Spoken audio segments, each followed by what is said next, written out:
Towns and villages here are eerily quiet. All living within about a mile of the border have been evacuated, displacing around 125,000 people due to the threat of war. The house behind me in Kiryat Shmona got a direct hit from a Hezbollah rocket. The residents were okay because they had been evacuated. They weren't at home.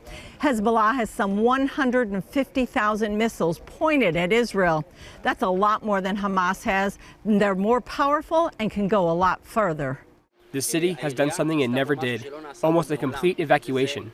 All of the city, 25,000 residents in 3 days. Ron Bar-Maoz says the hardest thing has been seeing the residents evacuating. The residents here are very Israeli, very Zionistic, very patriotic, and very nationalist, and didn't want to leave their homes. Bar-Maoz says there can only be one conclusion. As residents of Kiryat Shmona, we need the IDF to do everything it needs to finish the war.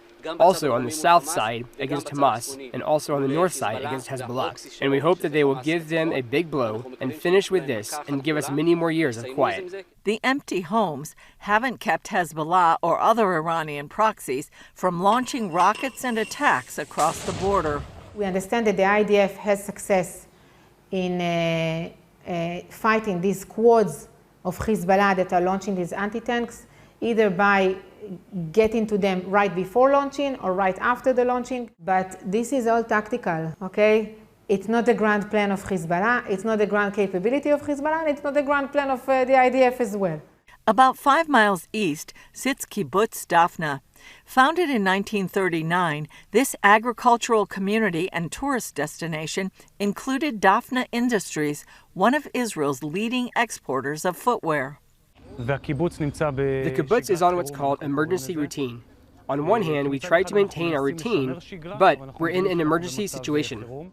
Community manager Arik Yacobi says news of October 7th spread quickly, and they understood that violence could move to the north. They stopped tourist activities immediately, and 10 days later came the order to evacuate. Almost all of the 1,050 members of the kibbutz left, except the security team. We continue milking the cows in the security situation. All the activities are stopped. The hotel is closed, camping is closed. In the orchards, we are almost not picking fruit because of the security threat of firing rockets. Security expert Avi Melamed says while there's been an escalation here, it's not at the height of Hezbollah's capability. Hezbollah is Iran's biggest proxy in the Middle East. Hezbollah actually is massively armed by the Iranians, financed by the Iranians. Hezbollah's military capacities are considered to be 10 times bigger than Hamas and Islamic Jihad. Melamed says it's part of Iran's master plan to eliminate Israel.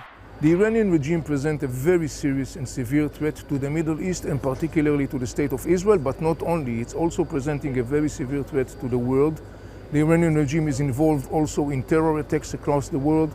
He's financing and fueling different terror groups across the Middle East and outside the Middle East. He believes if Israel can put an end to Hamas and Islamic Jihad in Gaza, it would be a very positive development for the people in the Middle East, depriving Iran of one of its major strategic cards. In that scenario, the Hezbollah will become less threatening and less interested in generating instability and war because the other component, the arm of the Iranians in Gaza Strip in the shape of Hamas and Islamic Jihad, hopefully will not exist anymore. After the attack in the south, Yacobi says Israelis just want to feel safe and secure again in their own homes. My hope is that my children can continue to live here in peace and quiet, and also they can raise their children here in peace and quiet. The residents of Dafna will return to their home, without fear that, God forbid, it would happen to them like it happened to the residents of the south. Julie Stahl, CBN News, Kiryat Shmona and Kibbutz Dafna.